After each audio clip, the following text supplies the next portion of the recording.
अपने आप में ही जस्टिस रिप्रेजेंट करेगा, अपने आप में ही फेयरनेस, ट्रूथ, लॉ को रिप्रेजेंट करेगा. नाम का ही मतलब वही है, जस्टिस. ध्यान से सुनना है, बिकॉज जस्टिस और जजमेंट में we get confused a lot. And once you understand justice, judgment समझना आसान हो जाएगा, because it's connected. Look at the figure, she is sitting on her chair. ऐसे लग रहा है कि वो बहुत फर्मली बैठी है. शी इज अवेयर कि उसको क्या डिसीजन लेना है, उसको क्या करना है, क्या राइट है, क्या रॉन्ग है. बहुत स्ट्रॉन्ग पर्सनैलिटी लग रही है ना. So she is sitting very firmly because she has to take a decision. She is at that stage, वो उसके पास पार है, वो डिसीजन लेना चाहती है. उसके एक हाथ में बैलेंस स्केल है, मतलब जो भी डिसीजन वो लेगी, it's going to be impartial. हमारे नॉर्मल जो लॉ ऑफ ऑर्डर है या हमारा कोर्ट है, जस्टिस है, वहाँ पर जब भी कोई जस्टिस होती है तो उसकी कोई गारंटी नहीं होती, इज इट फेयर और नॉट. बायसनेस हो जाती है या फिर कभी सच्चाई सामने नहीं आती. तो ये चांसेस होते हैं ना कि कभी फेयर है कभी नहीं है. बट ये जो जस्टिस है, this is divine justice, and divine knows everything. When the divine knows everything, then the justice that you are getting because of this card is not going to be unfair. It's always going to be fair and truthful to the person who is seeking justice or who should get justice. कैसे? एक हाथ में balance है तो balance तो रहेगी justice. बाकी अगर आपने गलत किया तो स्वॉर्ड है, स्वॉर्ड से स्ट्राइक करेगी वो. उसको डर नहीं है, अगर आप गलत कर रहे हो तो आपको सजा तो मिलेगी ही. She is very pure, she is very very unfair in her decision, which is represented by her white shoe. थोड़ा सा शू दिख रहा है उसके पैरों के नीचे से, तो उसको मालूम है सब कुछ. आप कितना भी छुपा लो, उससे कुछ नहीं छुपेगा. She is very very fair in her decision, and this person is going to take all the decision with purity and fairness. अब ये इतना फर्म है जब डिसीजन लेने में, तो अगर आपने कुछ गलत किया तो सजा मिलेगी, तो कर्मा कार्ड हो गया. So whenever this comes, it's a karma card, because if you do something bad, you are going to have the repercussions of it. This justice is always going to be real. It is going to be visible to you. The consequences that you will have to face, it will be real. It will be visible. So every action that you take has to be balanced by you. Otherwise, you are going to get the consequences. So whatever life is handing you at this moment, it comes from decisions you've made in the past. अगर punishment मिल रही है तो कुछ किया है, reward मिल रहा है तो भी कुछ किया है. ये जस्टिस बिल्कुल भी अनफेयर नहीं होगी. For example, if you are fighting for a property, maybe ancestral property, कोई आता है कि मेरे को ये मिलनी चाहिए, लेकिन डिवाइन जस्टिस के अकॉर्डिंगली वो आपकी नहीं है, तो आप कुछ भी कर लो, चाहे आप कितने फेयर हो, वो आपकी नहीं है तो आपको नहीं मिलेगी. Divine knows that this is not part of your life. तो हम नहीं बोलेंगे कि जस्टिस मिलेगी और प्रॉपर्टी मिल जाएगी, उल्टा हो जाएगा. That is why this card is neutral card. ये आपके फेवर में इसलिए काम नहीं करेगा क्योंकि आप सही हो, सच्चाई के साथ ये काम करेगा. अगर वो प्रॉपर्टी आपको नहीं मिलनी चाहिए तो आपकी नहीं होगी, कितना भी फाइट कर लो, कितना भी फेयर मेथड्स के साथ फाइट कर लो. If it's not yours, it's not gonna be with you. तो जब भी ये कार्ड आता है, it means the judgment is going to be made fairly. I said judgment is going to be made fairly. Listen carefully, because judgment यहाँ पर आपको मिलेगी जो, वो justice के accordingly मिलेगी. It's going to be a fair justice for you. It's going to be a fair judgment that is given to you. तो ये जो आपके साथ होगा, ये this is set in stone. You can't change it. अगर आपने कुछ भी गलत किया है, उसका punishment मिलेगा. अगर कुछ भी सही किया है, उसके reward मिलेंगे. So carefully weigh your decisions where you are heading towards.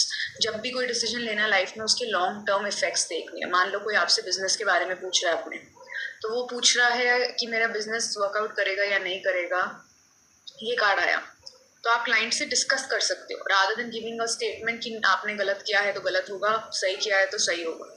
You can talk to client, you can ask them what are you trying to do right now here exactly in this moment, और अभी तक आपके साथ क्या हुआ है. अगर आपको कार्ड में स्टोरी नहीं दिख रही है पास्ट कार्ड को देख के, तो आप पूछोगे. That will give you clarity about this card, because this is very very important for you to understand whether the person has been fair in the past or not.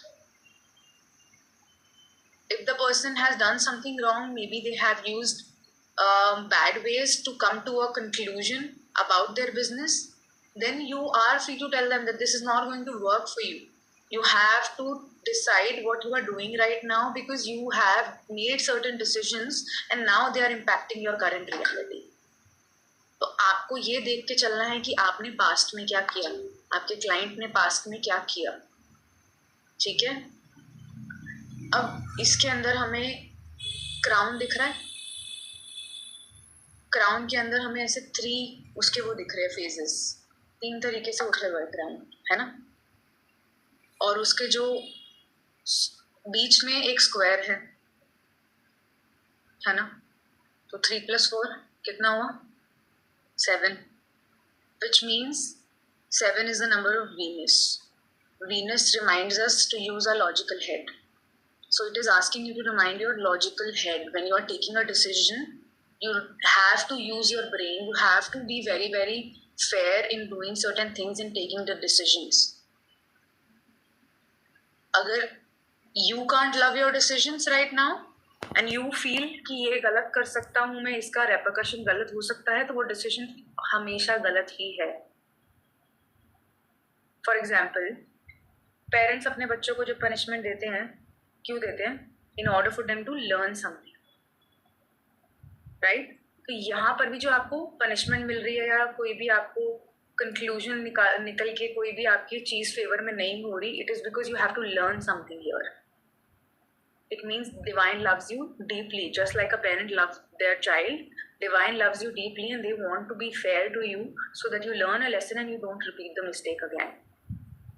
So this justice is always going to be fair. जो करोगे वो मिलेगा. सोच के करना है, decision सोच के लेना है. इसके एक दोनों तरफ पिलर है और ये बीच में बैठी है, which indicates that she follows the middle path.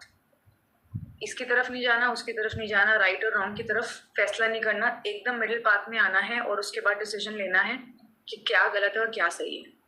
किसी के फेवर में नहीं होना. उसके जो उसने रोप पहना हुआ है और जो कपड़े हैं और बीच में उसके एक सिंबल है, स्क्वायर बना हुआ, उसके अंदर सर्कल है, विच represents her wisdom and authority.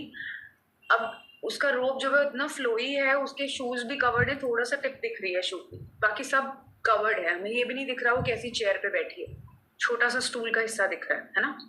तो कुछ भी नहीं दिख रहा, which means she is kind of hiding something behind the veil, behind the row. तो आपको नहीं पता उसके अंदर क्या चल रहा है, वो किस नजरिए से सोच रहा है बंदा. आपको पूछने से ही आंसर मिलेगा. इसीलिए जो डिसीजन है वो इतना फेयर होगा कि आपको पता भी नहीं चलेगा कि ये जस्टिस जो है वो आपके फेवर में होगी या नहीं होगी, बट जब होगी तो हमें एक्सेप्ट करनी है. Because there is always a deeper, higher reason. Whatever happens is going to happen for a reason. If you're getting a punishment, it's because you have to get that punishment right now. So when this card comes up in a reading, it will always be a reminder that you need to accept everything that is coming your way. You have to weigh your decisions before you take any action. Otherwise, you're going to bear the repercussions of it.